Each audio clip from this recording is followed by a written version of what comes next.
Assalamualaikum warahmatullahi wabarakatuh. Welcome back to Wonder Home Library, the Spring of Literacy.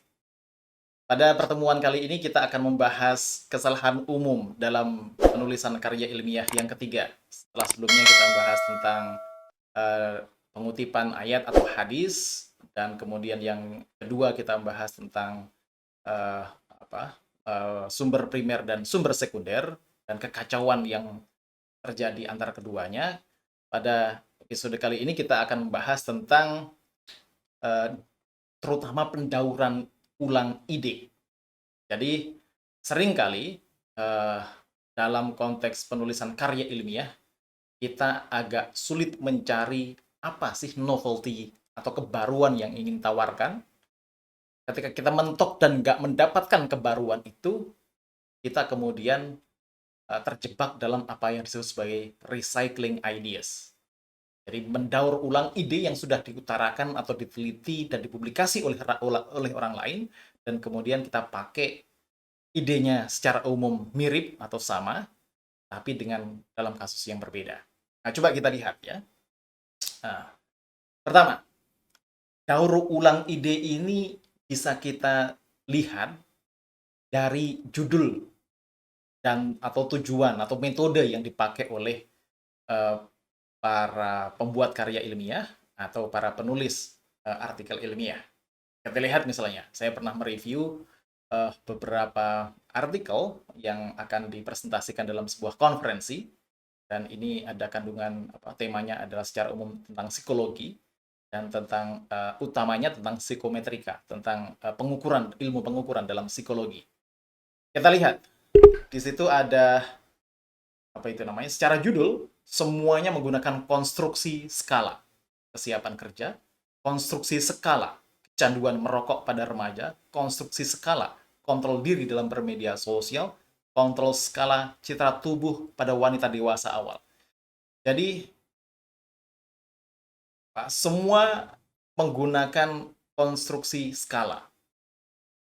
Nah, kalau kacamata saya sebagai editor atau sebagai reviewer, ini tidak ada kreativitas dalam pembuatan judul. Tidak hanya itu, tujuan daripada penelitian ini juga mirip semuanya.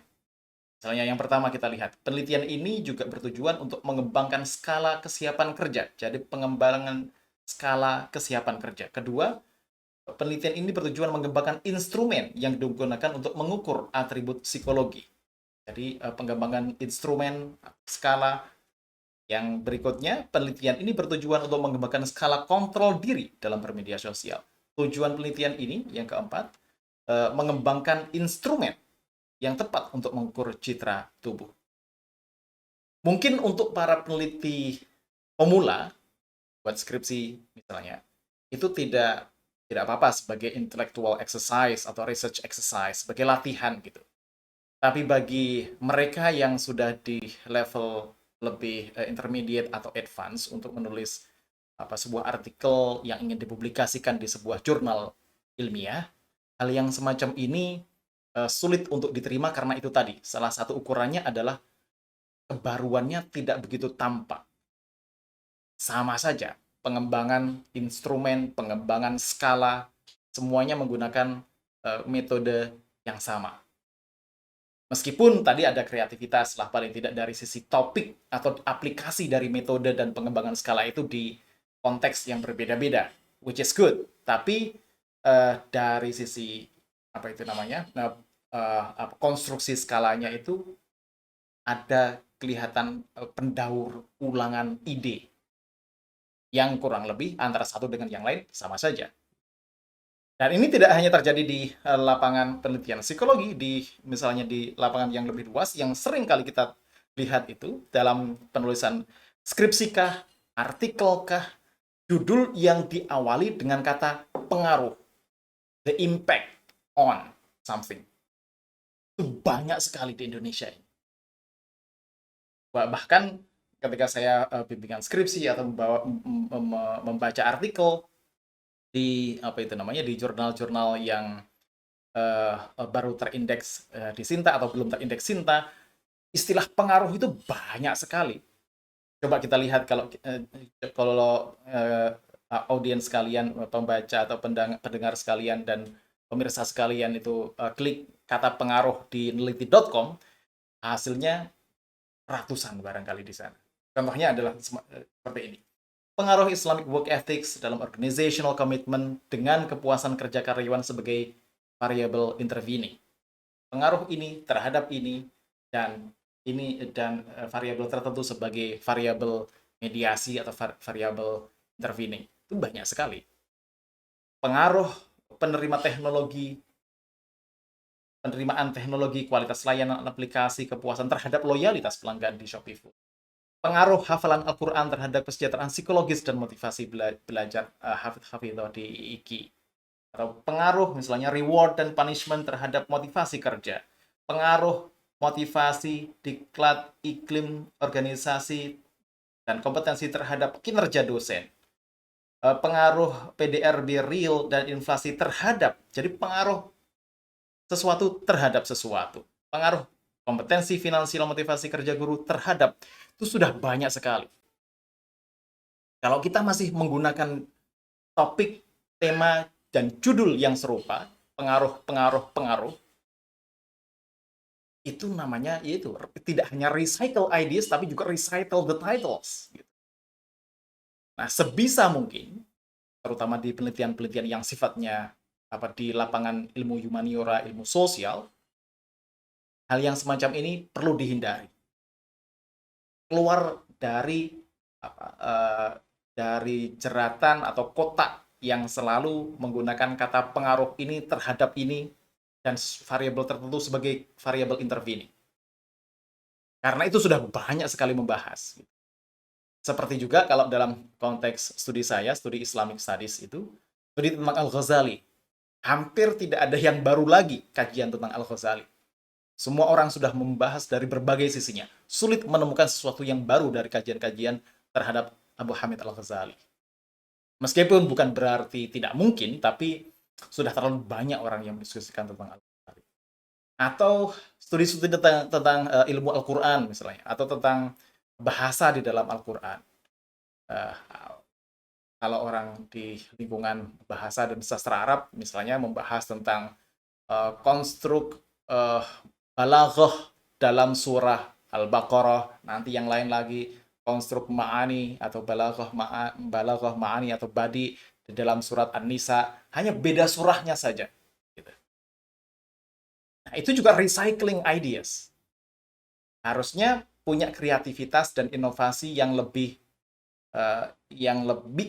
lagi daripada sekedar mengaplikasikan kajian tertentu di tempat lain yang lebih yang berbeda atau yang lebih spesifik. Tadi di garis bawahnya, secara untuk intellectual exercise tidak masalah, untuk memahami metodologi misalnya statik tertentu tidak masalah, tapi kalau untuk dikirimkan ke sebuah jurnal ilmiah atau ke tingkat penelitian yang lebih advance, ini agak problematik. Kita jadi terjebak dalam itu tadi, dalam cara berpikir yang tidak bisa keluar dari kata pengaruh atau konstruksi skala atau penerapan sesuatu terhadap penerapan sesuatu di konteks tertentu. Misalnya tadi itu penelitian tentang badi atau ma'ani atau balaghah di dalam surah-surah Al-Quran. Oke, itu tentang recycling ideas. Kita harus berani untuk berpikir kreatif, kadang agak liar untuk menemukan sesuatu yang baru dari penelitian atau penulisan karya ilmiah. Terus kemudian yang kedua, yang tidak kalah penting dan tidak kalah sering terjadi adalah kita menganggap tidak ada yang pernah membahas tema atau topik kita sebelumnya. Kita adalah satu-satunya penulis yang pertama kali menulis tentang itu, tentang topik tersebut. Kita adalah pionirnya, kita adalah the one, gitu. Seperti dalam draft artikel ini, yang menulis tentang nilai-nilai komunikasi profetik dalam syair Gurindam 12 karya Raja Ali Haji, analisis semiotik terhadap Ferdinand de Saussure. Coba kita lihat di paragraf kedua itu. Namun belum ada kajian mendalam mengenai nilai komunikasi Islam, terutama komunikasi profetik pada syair Gurindam 12. Belum ada kajian yang mendalam. Tapi dia tidak sebutkan kajian yang tidak mendalam sebelumnya itu ada nggak? Dan apa kajiannya itu nggak disebutkan. Seakan-akan ini adalah kajian yang mendalam pertama kali dan satu-satunya yang akan dilakukan. Terus kemudian juga di akhir paragraf disebutkan, dan belum ada kajian yang mendalam terhadap karya sastra yang dibuat oleh pendahulu yang relevan digunakan sebagai media dakwah pada masa sekarang. Kan nggak ada kajian tentang karya sastra yang relevan untuk dakwah, media dakwah di masa sekarang. Jadi ini, klaimnya terlalu besar, ambisius. Mungkin maksud dari penulis adalah ingin menunjukkan betapa pentingnya artikel ini, betapa kontributifnya apa yang dia buat. Gitu. Tapi kesan yang diterima oleh editor, oleh reviewer, atau pembaca justru sebaliknya. Maksudnya apa? Ini berarti justru orang ini tidak membaca atau tidak terekspos dengan karya-karya dan kajian-kajian sebelumnya. Dengan mengatakan bahwa ini adalah satu-satunya kajian, itu justru membuka kedok bahwa dia tidak punya exposure terhadap kajian-kajian sebelumnya. Dia tidak mau engage dengan kajian-kajian sebelumnya. Dia miskin secara literatur. Daripada kesan bahwa dia adalah satu-satunya orang yang paling penting, orang yang paling pertama mengkaji hal ini. Nah, oleh sebab itu, harus waspada terhadap klaim-klaim yang terlalu besar semacam ini. Bisa modest saja, misalnya modest saja itu ya, ungkapkan kajian-kajian sebelumnya tentang Gurindam 12 ini semacam apa, argumentasi mereka apa, dan yang kita tambahkan dalam kajian ini apa. Sangat bersahaja, modest, nggak perlu terlalu wah dan apa itu namanya, wah atau terlalu besar gitu klaimnya. Nanti kita lihat ada lagi contoh yang semacam itu. Terus kemudian yang ketiga atau yang terakhir berkaitan dengan klaim besar dan pendaur ulangan ide ini adalah, ini juga agak mirip dengan kesalahan umum dalam penulisan karya ilmiah sebelumnya, yaitu menerima klaim atau argumen sebelumnya, teks kajian sebelumnya, sebagai fakta tanpa diskusi. Ini contohnya adalah sebuah artikel yang ditulis berjudul The Phenomenon of Islamic Parties in Indonesia, Framing Analysis of the Dynamic of Democracy in Indonesia. Di paragraf pertama mengutip Lutfi Syaukani, dia menjelaskan tentang bagaimana agama itu dipakai sebagai alat politik. Terus kemudian di paragraf kedua mengutip Profesor Media Zainul Bahri, menjelaskan hubungan antara politik dan agama dan bagaimana agama dan politik itu dipakai untuk carrying out their mission, untuk menunaikan misi untuk membangun Indonesia yang berkemajuan atau yang progresif. Terus kemudian di paragraf ketiga menjelaskan tentang tesisnya Yanuar Pribadi yang mendiskusikan bagaimana keberadaan model Islamisasi, model fundamentalis atau model Islamis itu merusak nilai-nilai leluhur, which is not in line with the nature of Islam, yang tidak sesuai dengan hakikat Islam itu sendiri. Nah, terus kemudian di paragraf terakhir disebutkan after reviewing after examining these three literature reviews above, author feels the need to conduct the research entitled Phenomenon dan seterusnya itu. Jadi yang mendorong penulis untuk menulis ini adalah tiga referensi di atasnya itu, tanpa menjelaskan, tanpa hubungan antara tiga referensi di atas itu dengan penelitiannya sendiri. Apa yang dia setujui, apa yang dia bantah, apa yang relevan dengan penelitian dia tidak dijelaskan. Nggak ada penghubungnya di sana.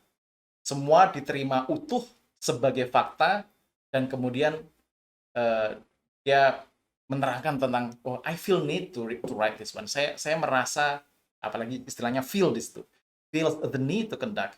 Terus kemudian apa signifikansinya buat audiens? Maksudnya signifikansinya, oke, kalau kamu merasa, maksudnya penulis itu merasa perlu, audiens harus dikasih informasi juga. Kira-kira yang bisa diambil oleh audiens apa, itu perlu juga diterangkan sebenarnya. Terus kemudian ini yang agak juga bombastis, yang seperti kesalahan yang kedua tadi itu. So, because as far as we know, sejauh yang kita tahu, no academics have studied this issue by looking at the other side in the form of framing analysis of these phenomena and dynamics. No academics. Well, that is gigantic claim. Itu klaim yang sangat besar. No academics have studied this issue before. Padahal, kalau mau meneliti dan membaca secara lebih detail, lebih teliti, pasti ada hubungan itu tadi tentang tentang Islamic parties kah, tentang framing analisis tentang demokrasi di Indonesia kah, pasti ada. Hanya saja penulis tidak mau engage dengan itu. Tidak mau engage dengan itu, tidak berdiskusi dengan itu. Nah, ini satu pengakuan dosa dari saya. Saya juga pernah mengalami hal yang serupa. Jangan lupa, dalam proses saya terus belajar menulis itu, saya pernah menulis sebuah artikel judulnya The Role of Nishapuri Scholars in the Advancements of Sunni Scholarship in the 10th-11th Century of Islam. Tentang peran para ulama dari Nishapur dalam pengembangan sarjanaan Ahlus Sunnah wal Jamaah pada masa atau pada 10th, 11th century, pada abad ke-10 atau 11 Masehi. Nah, di mana kesalahannya? Jadi di antaranya saya mendiskusikan di situ tentang madrasah nizamiyah. Nizamiyah madrasah. Nizamiyah madrasah dibangun oleh dinasti Saljuk pada masa kekhalifahan Bani Abbasiyah. Itu dua paling tidak, yaitu di Baghdad dan di Nishapur. Di Baghdad itu tidak ada pengajaran tentang Islamic theology atau ilmu kalam. Di Nishapur yang dipimpin oleh Imam Haramain Al-Juwaini, itu selain mengajarkan tentang ilmu fikih, juga tentang ilmu kalam atau ilmu teologi. Nah, dalam konteks ini, apa itu namanya? Saya mengatakan ini. On the other hand, Shafi'i law and Ash'ari theology as elective subject were taught in madrasas of Nishapur. Fikih Syafi'i dan ilmu kalamnya Ash'ari sebagai mata kuliah pilihan atau mata pelajaran pilihan itu diajarkan di madrasah-madrasah di Nishapur. Nah, di footnote yang ke-65 itu saya mengatakan, saya mengutip dari Margaret Malamud yang dari artikelnya yang berjudul Sufi Organizations and Structures of Authority in Medieval Nishapur. Nah, ini tidak bisa. Sesungguhnya saya memakai memakai secondary text untuk menguatkan klaim saya tentang adanya pengajaran ilmu kalam di madrasah Nizamiyah di Nishapur. Karena ini bukan sumber primernya. Tapi saya menganggapnya sebagai sebuah sumber primer atau fakta atau bukti bahwa tentang keberadaan pengajaran ilmu kalam di Nishapur. Harusnya bagaimana? Harusnya saya ngutipnya tidak dari Margaret Malamud, tapi dari sumber-sumber primernya seperti Tabaqat Asy-Syafiyah Ibnu As-Subki misalnya. Yang kalau di Tabaqat itu atau biografi kalangan ulama yang sudah meninggal, biasanya disebutkan di situ siapa belajar apa ke siapa. Misalnya ya, akhadzal usul min Imam al-Haramain. Dia mengambil usul itu bisa diterjemahkan kadang usul fikih atau usuluddin. Usuluddin itu adalah ilmu kalam dari Imam Haramain Al-Juwaini. Nah, harusnya sumber itu yang saya pakai sebagai bukti, sebagai proof, sebagai fakta yang menyokong tentang keberadaan atau keberadaan pengajaran ilmu kalam atau ilmu teologi Islam di Madrasah Nizamiyah Nishapur, bukan dari Margaret Malamud. Nah, itu juga merupakan kesalahan. Jadi menerima klaim atau argumen dari teks sebelumnya sebagai fakta, jadi dari sekadar teks sebagai fakta, bukan untuk didiskusikan, ya, bukan untuk didiskusikan atau tanpa diskusi sama sekali. Harusnya dari teks yang primer, dari sumber yang primer, yang lebih terpercaya, yang dari first hand literature. Baik, begitu diskusi kita pada hari ini tentang kesalahan umum dalam pembuatan artikel atau karya ilmiah. Yang satu adalah soal pendaur ulangan ide, termasuk di dalamnya pendaur ulangan judul. Kedua, soal seringnya terlalu besarnya klaim bahwa tidak ada yang pernah membahas tentang topik yang kita bahas itu sebelumnya sama sekali. That's too big claim. Yang itu tadi malah mengesankan bahwa si penulis berarti tidak pernah membaca atau kekurangan literatur untuk membaca kajian-kajian sebelumnya. Tidak bisa merangkai dan menghubungkan kajian sebelumnya dengan kajiannya sendiri. Dan yang ketiga adalah menerima kajian sebelumnya itu sebagai fakta, sebagai bukti, bukan sebagai literatur untuk didiskusikan. Termasuk teks yang saya tulis sendiri, yang saya sadari kesalahannya, dan mudah-mudahan tidak terulang lagi. Demikian, mudah-mudahan bermanfaat. Kita ketemu lagi di forum berikutnya, di edisi berikutnya. Insya Allah kita akan mendiskusikan tentang bagaimana cara kita berinteraksi dengan teks secara kreatif. Demikian, makasih. Assalamualaikum warahmatullahi wabarakatuh.